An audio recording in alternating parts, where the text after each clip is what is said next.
Hey, it's Jason ODB, the Lincoln Addict. I'm going to cover some tips for your car in terms of the fuel system.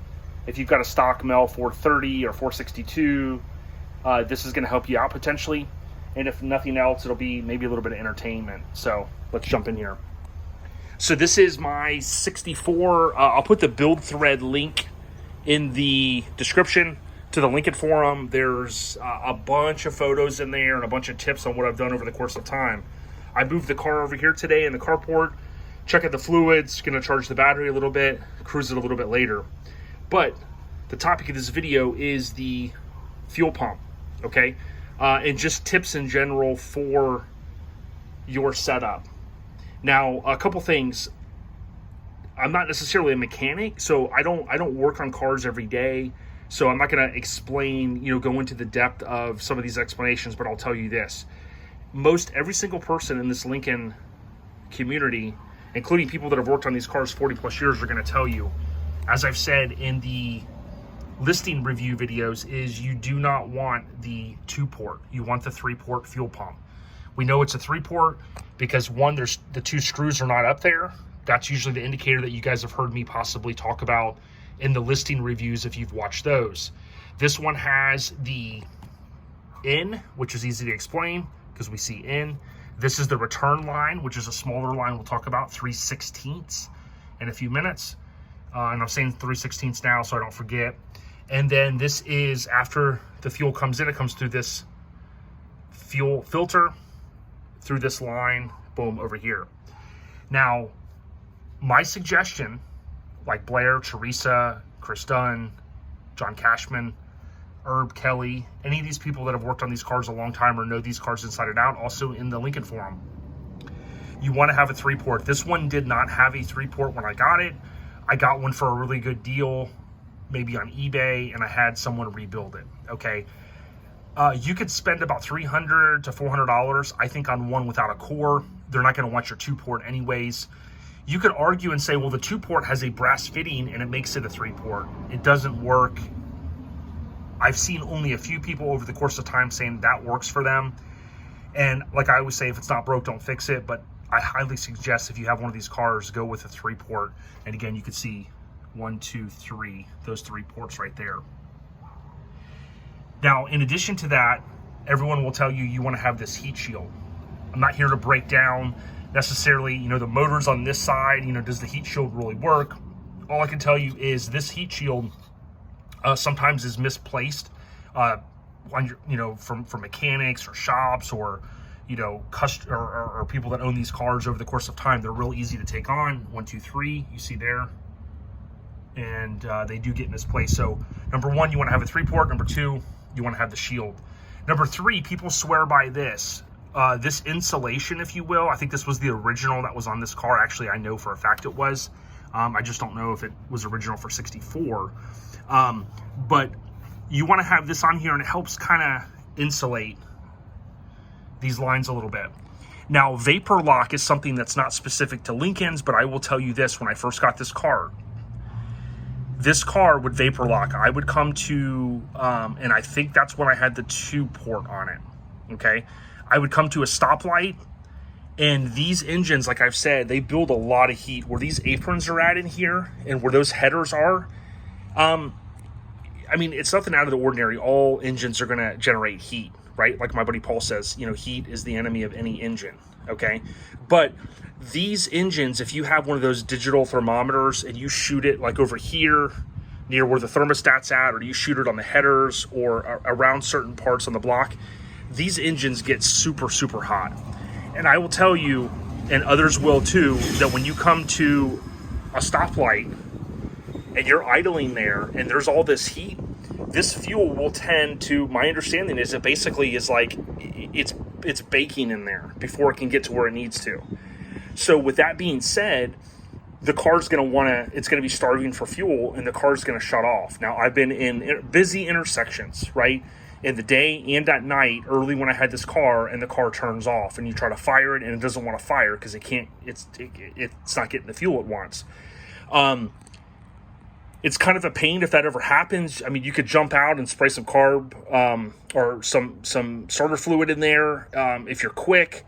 and you could try to fire it, and then once that fuel gets kind of flowing and you get going down the road and that air coming across that radiator, you know, typically for me, that worked a couple times when I was in a bind. But those are a couple things that I would really recommend: 3-port, the shield, and this insulation.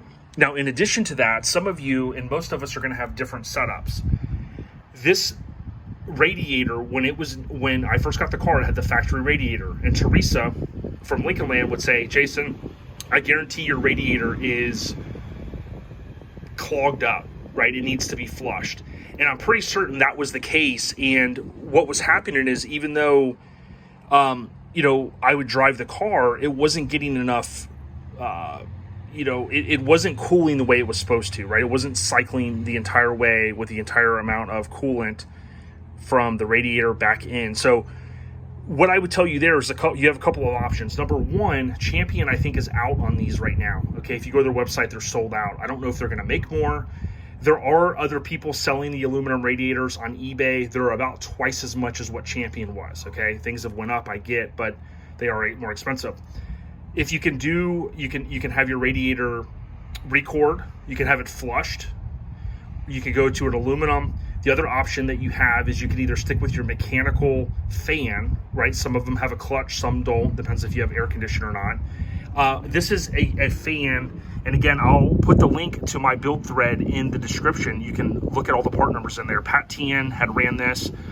I'm not a fabricator, but when this came with the brackets, I was able to slice the bracket a little bit and kind of flip it, drill some holes, and I mounted this 3300 CFM fan in here. And I tell you what, my car has never ran any cooler.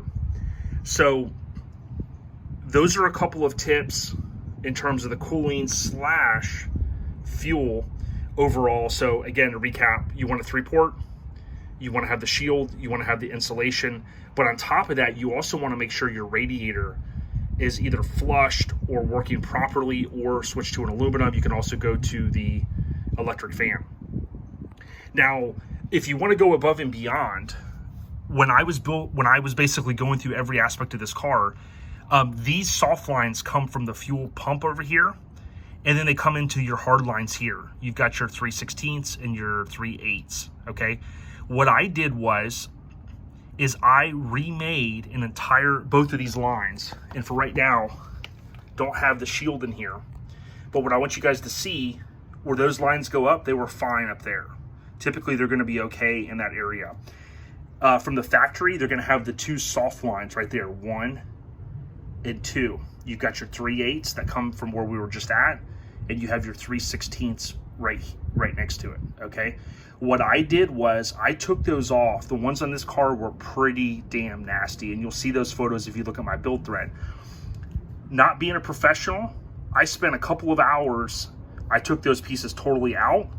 I used a little tube bender in my fingers, and I bent new aluminum lines from there all the way back. And it makes it a lot easier when the line's sitting here on the ground. And you can kind of go, and I took my little stool, and I was able to methodically bend it side by side using those 2 originals as the template. Speedway motors, you can get 3/8 line. Okay, if I remember correctly, this is 3/16. The 3/8 aluminum line is super easy to bend if you ever need to do that. If you feel like maybe your lines are old, they're clogged, they're nasty. They're, I think, some sort of like a mild steel, I think is what they're made out of. But I went above and beyond, and I did both of them. And this one here, I was able to do, and you can see, again, there's soft lines there. I would highly suggest that you replace those with, make sure you get fuel line. They tie in there with the little clamps. Typically, I haven't seen the lines being bad up to here, and then you're going to tie in both to there, and then you're going to run them all the way back, and they are kind of snaked up around there over to your gas tank back here. So I hope that helps. Again, if nothing else, it's a tip that I would tell everyone. I've been in, tough spots before, originally getting this car, doing a lot to it, and, just going, wow, okay, we spent all this time and money, let's go cruise the car. And it was even at night that it was vapor locking, and it's not fun.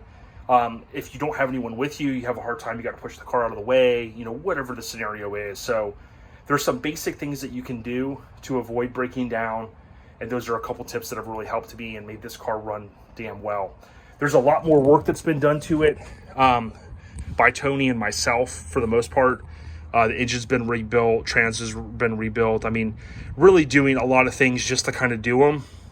But if you do those few things and you have a good running car, it's going to help you overall. And you don't have to do the electric fan, but that's something that you may choose depending on the climate where you live. If it's super hot like it is in Florida all the time, that helped me out a lot. I hope this helped. Leave a comment, please. Leave a thumbs up if you watched all the way through. And really appreciate you guys. Stay on the rise. Peace.